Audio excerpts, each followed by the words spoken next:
Early intervention psychosis is an approach that came out of Melbourne, Australia in the 1980s, and it was based on evidence and research that was being done there at the time that was showing that if you intervene very early with people who are experiencing their first episode of psychosis, then outcomes tend to be better. They tend not to become disengaged with the parts of their life that they were engaged with before, and long-term recovery is more successful.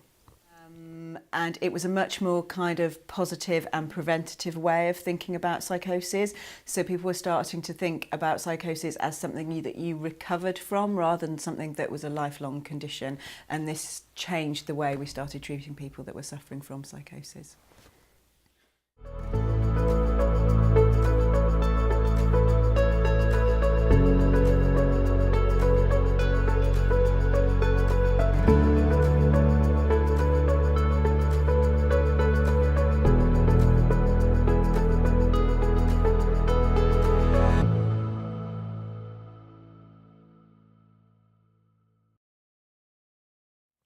Early intervention is aimed at anybody from the ages of normally 14 to 65 who is experiencing their first episode of psychosis. And early intervention teams will work with people for up to 3 years from the time that they start working with them. One of the most important things we do with people is establishing a therapeutic relationship, because I think if you've got that trusting relationship with your care coordinator, then you're going to be able to work much more collaboratively at deciding where you want to go. It's a very assertive model of working with people. We try to assertively engage people because at the core of what we do is that therapeutic relationship that can only be gained through trust. We try to be really flexible in how we engage people. We usually see people in their own environment or an environment of their choosing rather than asking them to come into any kind of clinical setting. It's very recovery focused. We're thinking about people's goals and where they want to get to, and for that reason it's also incredibly collaborative. There's no point in me telling somebody that I'm working with where I think they should be. They need to tell me where they want to go, and then we can establish how we get there. It involves the family, if that's relevant for that person, really heavily in that package of care because they're an ongoing support for that person.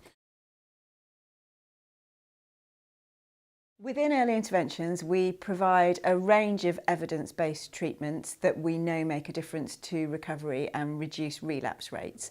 One of these is family interventions, where we work with the whole family, understanding the impact psychosis has had. We also provide carer support to family members, which is independent of your family member that has psychosis. So we can spend time talking to you about the impact it's had on you and your thoughts, feelings and worries about that.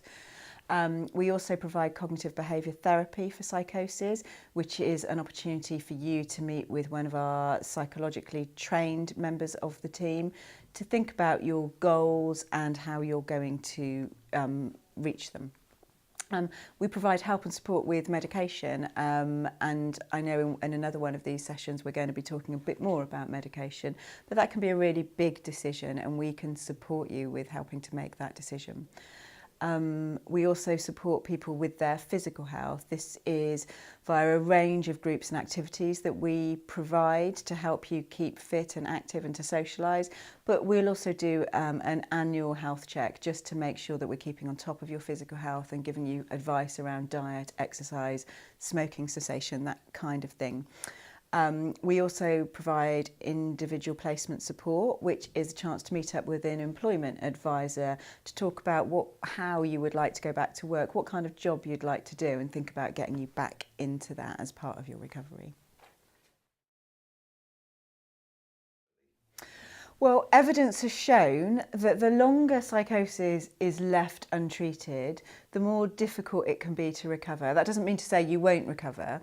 It just means that when people suffer from psychosis, if they aren't treated for long periods of time, they often lose track of friends and relationships. They can often lose employment or drop out of education. So we know that the sooner that we treat those people, then actually the less chance there is of people losing those important parts of their lives.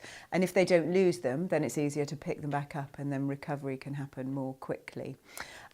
We also know that a lot of the interventions we provide really reduce relapse rates. For example, we know that family interventions can reduce relapse by up to 40%, just because family have a real understanding of what's going on, and they can put things in place sometimes without having to get us involved really. They can change the environment that somebody's in a little bit, or change something they're doing at home, maybe suggest, a holiday, a couple of days off work, a change in medication, that kind of thing.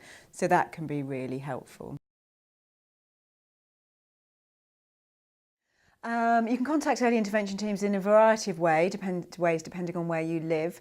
Most commonly, people go to their GP if they're concerned about their mental health, and GPs can then make a referral into our service. Sometimes people are able to contact their local early intervention service directly for some help and advice. And if you've been with an early intervention service in the past, you can often just give them a ring and run some stuff by them, and get in contact with people again.